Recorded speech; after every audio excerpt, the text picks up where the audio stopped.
शहादत पर बहुत बड़ा फखर था और मैं दुआ करनी हूँ। मैं अपने रब को दुआ मांगी उसमें नाल हुई मैं क्या नाल जोला मैं जुलीस ना बदला ही ना खुद और माड़ा शहीद बच्चा था 8 दिन इसने शादी होने ना हुए माड़े शहीदिया ना बदला जरूर ना तो सब माड़े भरा दिया सारे दिया माड़े शहीदिया ना बदला माड़े शेरा ना। अस्सलाम वालेकुम नाज़रीन, मैं हूं लंदन से अमजद चौधरी। नाज़रीन, चर्चिल ने कहा था जब फ्रांस के साथ जंग हो रही थी तो उन्होंने कहा था कि हमारे मुल्क के अंदर इंसाफ हो रहा है, अवाम जो है वो पुरअज़म है। तो उसको जवाब मिला था कि जी अदालतें इंसाफ भी कर रही हैं और अवाम भी पुरअज़म है। तो उसने कहा था कि ये जंग हम कभी नहीं हार सकते। कुछ इसी तरह की सूरत हाल इस वक्त जो है वो पाकिस्तान के अंदर है।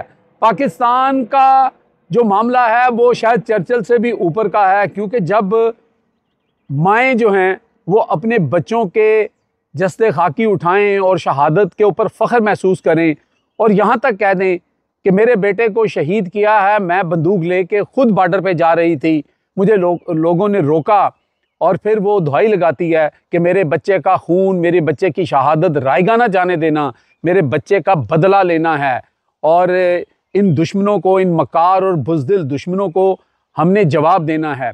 तो फिर कोई जवाज़ और कोई वजह नहीं रह जाती कि पाकिस्तान की ट्रेंड आर्मी, पाकिस्तान की बहादुर आर्मी, पाकिस्तान की बहादुर कौम जो है वो अपने शहीदों को बदला ना ले। ये मैं आपको बाग जो कश्मीर, आज़ाद कश्मीर का इलाका है, वहाँ की एक माँ की दुहाई और उस नौजवान बच्चे की जिसकी शादी को अभी 8 से 10 दिन हुए थे और वो माँ कह रही है कि मेरे बच्चे की शादी को अभी सिर्फ 8-10 दिन हुए थे, जो इस्लामाबाद के किसी स्टोर में छोटी सी नौकरी करता था। उसकी 2 बहनें जो हैं वो शदीद ज़ख्मी हैं, जिनको पिंडी इस्लामाबाद पहुंचाया गया है। लेकिन इसका बदला लेने के लिए उसकी माँ जो है वो ख़ुद बॉर्डर पे जा रही थी। तो अब हमारी जो पाक फ़ौज है उनको इन माँ जी के साथ साथ बाकी जितने भी शोहदा हैं उनका बदला लेना है और लेना पड़ेगा। आप पहले इस माँ की दुहाई सुने और देखें कि कितनी हिम्मत और कितना हौसला है। और चर्चिल की वो बात कि जनाब इंसाफ हो रहा है, अवाम पुरअज़म है, तो जहाँ माएँ पुरअज़म हों और जहाँ माएँ अपने बच्चों के जनाजे उठाकर और फिर भी इतनी हिम्मत और हौसले के साथ अपने दुश्मन को ललकारें और कहें कि मेरे बाकी बच्चे और मेरे मुल्क की माओं के जो बच्चे हैं वो अपना बदला भी लेंगे और वो तुम्हें तुम्हारी औकात में भी रखेंगे। ज़रा सुनेंगे। शहादत पर बहुत बड़ा फखर था और मैं दुआ करनी हूँ। मैं अपने रब को दुआ मांगी उसमें नाल हुई मैं क्या नाल जोला मैं जुलीस ना बदला ही ना खुद और माड़ा शहीद बच्चा था 8 दिन इसने शादी होने ना हुए माड़े शहीदिया ना बदला जरूर ना तो सब माड़े भरा दिया सारे दिया माड़े शहीदिया ना बदला माड़े शेरा ना। जी नाज़रीन, आपने सुन लिया, ये जिगरा और ये हौसला किसी बहादुर मुसलमान कश्मीरी माँ का हो सकता है। इसीलिए कश्मीरी जो हैं हमेशा पाकिस्तान के साथ जुड़े हुए हैं, जो मकबूजा कश्मीर के अंदर हैं वो भी हमारे बहन भाई हैं। इसीलिए पाकिस्तान की जो अफवाज है उधर ज़्यादा गोलाबारी या टारगेट नहीं करती, क्योंकि वहाँ पे भी हमारे मुसलमान बहन भाई जो हैं वो शहीद हो जाते हैं। तो इसी का एडवांटेज जो है वो भारत लेता है। लेकिन भारत को जिस तरह उनके गौरव आर्या और दीगर लोग चीख चीख के कह रहे हैं कि करो हमारे शहरों पे हमला, करो हमारे लोगों के हमला, तो इस दफ़ा हमारी जो पाक फ़ौज है, जो हमारी प्रोफेशनल आर्मी है, उनको अपने टारगेट जो हैं वो मैं फिर कहूँगा कि अवाम के ऊपर ना चलाएं, बुज़दिलाना कार्रवाई हम नहीं करेंगे। इनके फ़ौजियों को निशाना बनाएं, इनके बुज़दिल फ़ौजियों को निशाना बनाएं जो रात के पैर में आबादियों के ऊपर गोलाबारी करके और अपने आप को बहादुर तस्वर करते हैं। ये सूरत हाल तो थी जनाब इस वक्त जो माहौल बना हुआ है और उस माँ की पुकार आपको सुनानी थी। दूसरी तरफ इमरान खान की रिहाई के चर्चे हैं, इमरान खान की गुफ्तगू हर जगह हो रही है। अमाद फ़रूक जो हैं, पहले मैं ख़बर दे चुका हूँ कि वो रिहा हो चुके हैं। यास्मीन राशिद और दीगर 3-4 लोगों का नाम भी आ रहा है। तो एक प्रोसेस लगता है कि शुरू हो रहा है।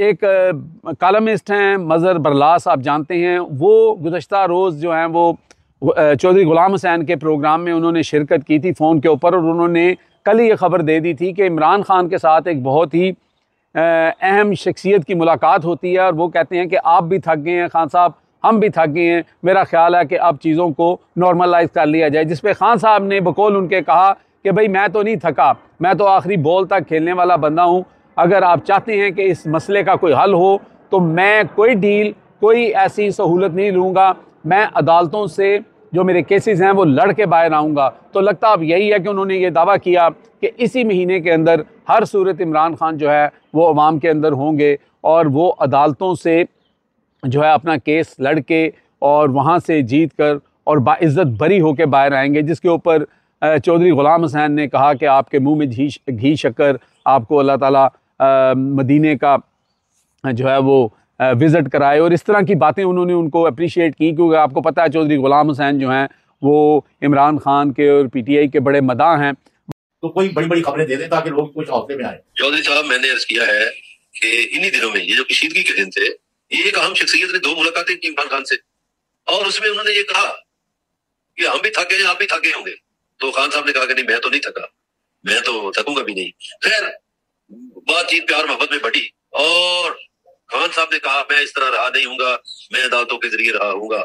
और मुस्तरद ज़राए ये कहते हैं, लेकिन बिलावल हुसैन के प्रोग्राम के लिए मैं मुबैना तौर पर लफ्ज़ इस्तेमाल करता हूँ कि इमरान खान इसी महीने रहा होंगे। और क्या बात है, तेरी आवाज मक्के मदीने, तेरे मुंह से घी शक्कर। Very good, very good. इसी महीने होंगे और अगले हफ्ते से मुलाकातें जो खान साहब की जिनमें खलल डाला गया था वो भी रेगुलर हो जाएगी।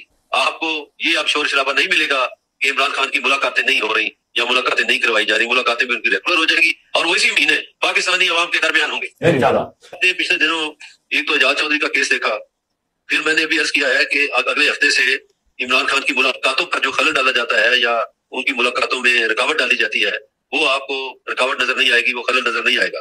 तो इससे आपको चीजें नजर आना शुरू हो जाएंगी। खान साहब के केसेस भी अदालतों में लगेंगे और इसी महीने वो केसेस से बाइज्जत बरी होंगे। इसलिए ये देखिए, उन्होंने PTI पर भी कुछ पाबंदियां लगाई हैं खान साहब ने अपनी पार्टी पर कि वो बगैर पूछे किसी फोरम पर न जाए। अगर आज ये जो फॉर्म 47 के वजीर आजम है, इन्होंने उनको अपोजिशन को दावत दी है कि मैं अपोजिशन के चैम्बर में आने को तैयार हूँ, आप आए, मुल्क के लिए आए। तो अगर वो आगे से ये कहते हैं कि आप मुल्क के लिए लुटी हुई दौलत लाए तो फिर ये क्या कहेंगे। तो उसमें भी PTI की क़यादत ने ये कहा है कि हम अपने असील रहनुमा से पूछे बगैर एक कदम आगे नहीं चलेंगे। तो चूंकि अब PTI की क़यादत भी ये कहने पे मजबूर है या ये कह रही है कि हम उनके बगैर नहीं चलेंगे, कौम की भी जरूरत है और मैं समझता हूँ इस वक्त अदारों की, पाकिस्तान की जरूरत है कि इमरान खान बाहर हो।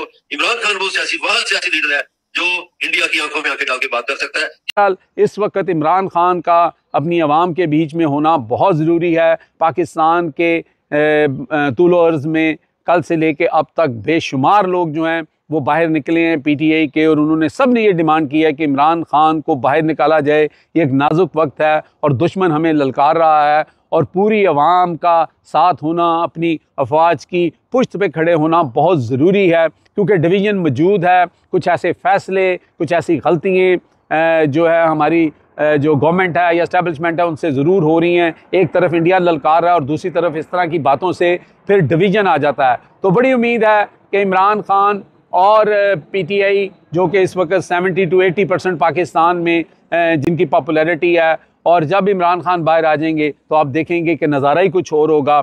और पहले इंडिया वाले ये कह भी रहे हैं कि जी पाकिस्तान की कौम जो है वो बिल्कुल मायूस है, उनका पॉपुलर लीडर अंदर है और उनके अंदर वो जज्बा नहीं है। जज्बा तो आपको एक माँ ने दिखा दिया, बेशर्मो, जज्बा तो आपको एक माँ ने दिखा दिया जो ख़ुद बंदूक लेके आपका मुकाबला करने आ रही थी, लेकिन उसके बेटे ज़िंदा हैं और इंशाअल्लाह ताला उसामा इशरत की जो शहादत है उसका बदला आप लोगों से, आप बुज़दिलों से ज़रूर लिया जाएगा। अब तक के लिए इतना ही। देखते रहे मेरा channel headlines by Amjad Chaudhary.